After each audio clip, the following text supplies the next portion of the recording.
Bill Costantino.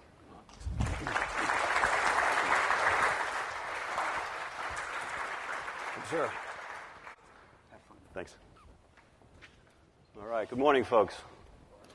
Welcome back. Setting the stage for successful improvement kata practice. So we're going to jump right in, and I'd like to start with a survey. So how many of you believe that 30 to 60 minutes of exercise daily is good for you? Please stand up if you believe that. Stand up if you believe it. Very important. 30 to 60 minutes of exercise a day. All right, that's nearly unanimous. Nearly unanimous. I can't see if there are pockets back there. Okay. Second question. This is going to be more difficult, a little humbling perhaps. How many of you actually do get 30 to 60 minutes of exercise at least 5 times a day? Those that do, stand up. Others slink into your seats. So those of you that don't, 5 times a week. 5 times a week. Yeah, not 5 times a day. 5 or more times a week. So the people who are standing actually get this much exercise 5 times a week or so. Now, the next question is going to be really soul-bearing. For the people who are sitting, why do you not do it? What you know is good for you. Why do you not exercise 5 times a week? Let me hear it. Come on. Bare your soul. It's safe now. Good. We can start nominating people. No, let me hear. What are the obstacles? What are the obstacles that prevent you from doing what you know is good for you? No discipline. What else? Injury. What else? Energy management. Work gets in the way. Too busy. What are you busy with? Busy with my business. Busy with your business. What else? Travel. What else? Huh? Girlfriend. Oh, I can understand that one. Okay, that's exercise? Yeah, it can be, certainly, right? All right, thank you, folks. Have a seat. So, I'm going to get right to it. So here's the punchline. If you leave with no other thought, this is one I'd like you to leave with. As you proceed on your kata journey, have a realistic vision for your target organizational structure in deliberate use of time. Deliberate use of time. And I'm going to illustrate this through 2 examples. First one is with a company, Hastings Pistons Ring. They're one of the largest, actually I think they're the largest U.S. manufacturer of aftermarket piston rings. And if you take a glance at, a section of their organization, Director of Manufacturing, he has 6 frontline leaders reporting to him. And when you first look at that, you say, oh, wow, it's a pretty good setup for doing kata work, right? Dennis could easily be a coach to these guys, and you think, that could work. And then you look a little more deeply in terms of what's underneath these folks, and this is what their organization looks like. And these are the head count. So people have anywhere from 19 to 36 direct reports that they're responsible for. So supervisors here just have a tremendous amount of information, a tremendous responsibility of head count. So what are these people doing? What does their day look like? Realistically, what does their day look like? They're firefighting, right? They're getting through the day. They're getting production out. They're responding to problems. They're responding to 100 issues that are coming at them. And at the end of the day, they're just, pretty much either wiped out or they've, armored up well enough that they're battle ready. And then on top of that, reality is, by the way, this position is vacant, has been for a couple of months.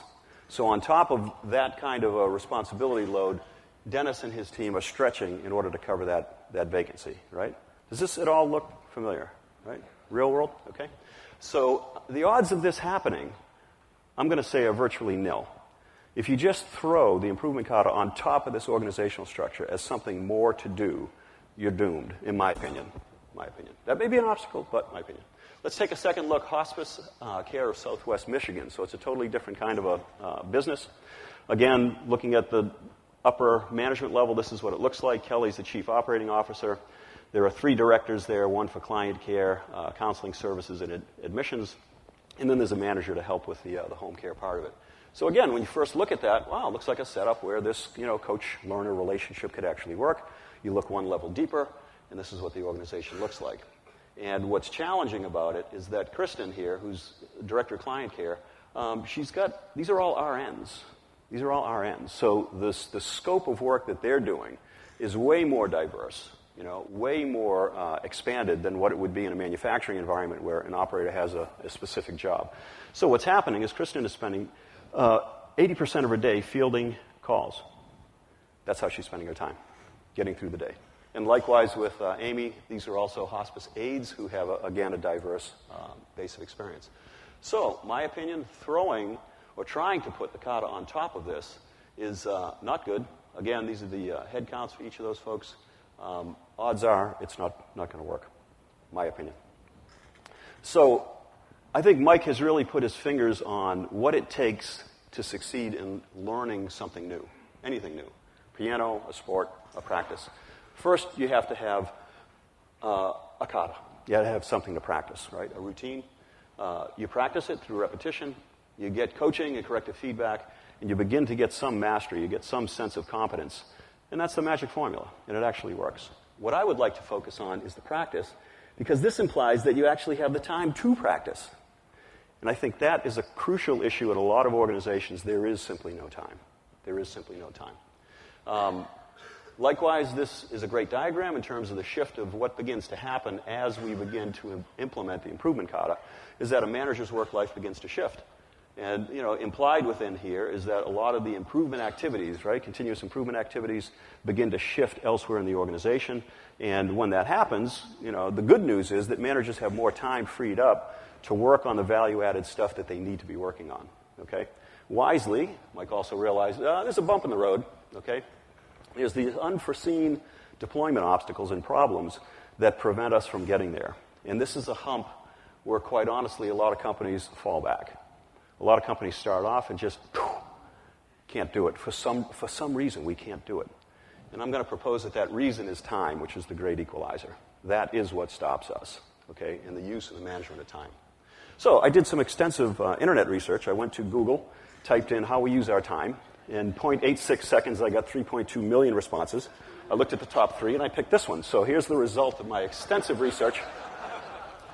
And I thought it's interesting. So, sleeping, we get to sleep 7.6 hours. That's a wonderful thing if you can manage that. I'd love to be able to sleep 7.6 hours. Work, average here, 8.6 hours. Now, I don't know how dated this information is, but most managers that I know, 8 hours. It's more 9-ish, 10-ish. Then assuming, you live far enough away that there's any kind of a commute back and forth, because these are related activities. I assume commuting would fit in there. So, you adjust that wedge to fit your life. Leisure and sports, that's a great concept. Good if you can do it. Squeeze that in. Household activities. This also makes me suspect that, most of the population were males, because, women who go home have families to care for. 1.1 hours? Really? You got to be kidding me. Eating and drinking, 1.1. That's, I don't know. Could be high, could be low, depending on how you live. Care for others, and then other category. So I'm sure you can adjust this to fit your reality, right? But I'd like to take a closer look at this slide in terms of the work, the slice of it, the work piece. So in terms of activities during the day, managers, right, what do they do? And the first one, when I ask people, typically it's meetings, right? Is daily, weekly, monthly meetings. Is employee complaints, quality issues, email, right? Eats an enormous amount of our time. Customer issues. We do need our coffee, often more than once. Phone calls can chew a ton of it. We have site visits. We do need to have lunch, depending on how much coffee. We also need to get to the bathroom. That is an activity. It takes time. Employee suggestions, supplier issues, et cetera. Delivery deadlines. And, oh, by the way, we do need to get those continuous improvement projects done. And coincidentally, please do develop your people so that they are more capable. So all of this, right, all of this are demands on our time and attention. All of it. Regardless of how trivial it is, it takes our time and attention. Okay? So if practice is really the key, and time is essential, how and where do we find this time to practice? How and where do we find the time? So I'm going to say one clue is to look at our organizational structure. And if we take a look at Toyota's sort of classic structure here, you can see that it's a 5-to-1 basis throughout. And companies have tried, they said, well, if Toyota's doing this and they're performing so well, we'll do that. We'll put in team leaders and we'll put in a ratio of about 5-to-1. Many companies, I think, have discovered that's a recipe for disaster. And I think a better question to ask is, what are the key principles behind Toyota's team leader function? That's a more important question, more powerful question in my mind.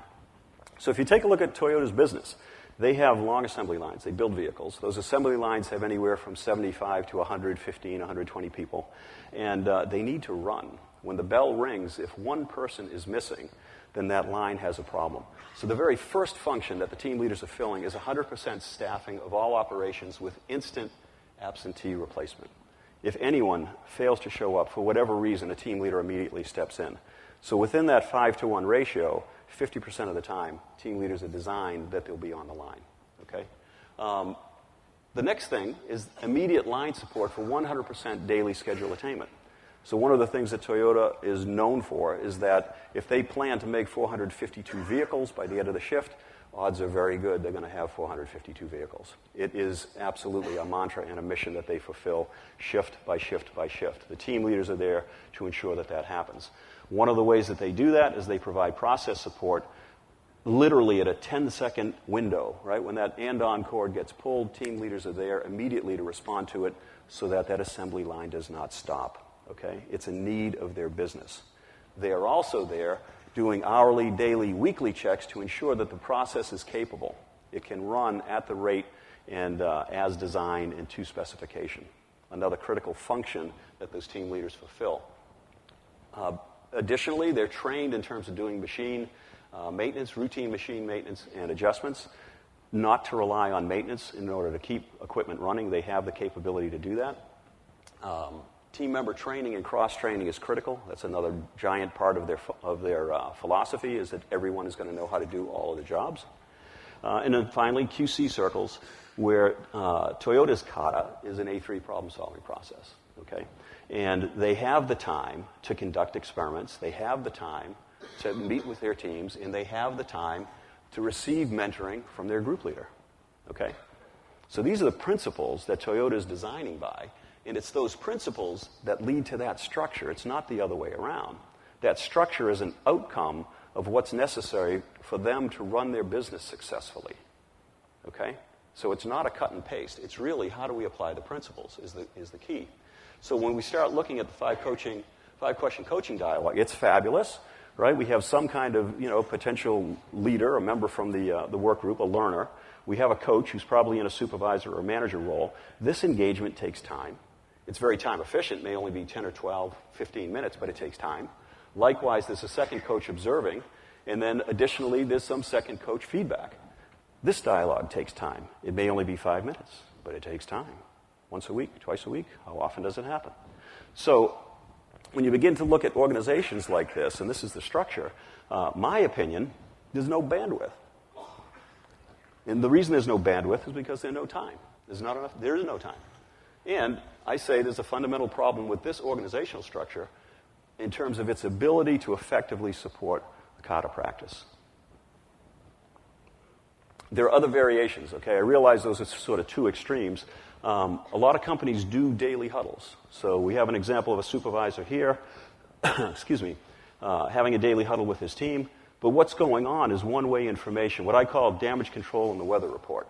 So what's happening in this 5-minute huddle is what happened yesterday, what problems did we have, what can we do today to correct it, make sure it doesn't recur, and then what new problems are coming at us that we need to adjust. Okay? It's basically one-way information. There's no dialogue taking place there. There's no development of people within the organization. So it is not at all an effective coaching methodology. Likewise, many companies do have team leaders in place. They do have that role. However, they're used as backfill, they're used as line support, they're used as many things. But honestly, in many companies that I go to, they're rarely used in a deliberate, consistent, and structured process for continuous improvement. And that's the key. That's the key, that we're using it and developing them deliberately. So I believe there are opportunities in the org structure. Obviously, Toyota as a benchmark, you could try to copy that model. I think it's doomed, quite honestly, to try to simply copy it. Better yet is to take a look at the principles and apply the principles. And best is apply those principles as they apply to you. So it's going to take some brain power to figure out how do these principles fit my business? What's necessary in my case? So I'd like to take a look at, again, return to our two cases here in terms of Hastings. And if we take a look at Jason, as one example, has 32 people reporting to him.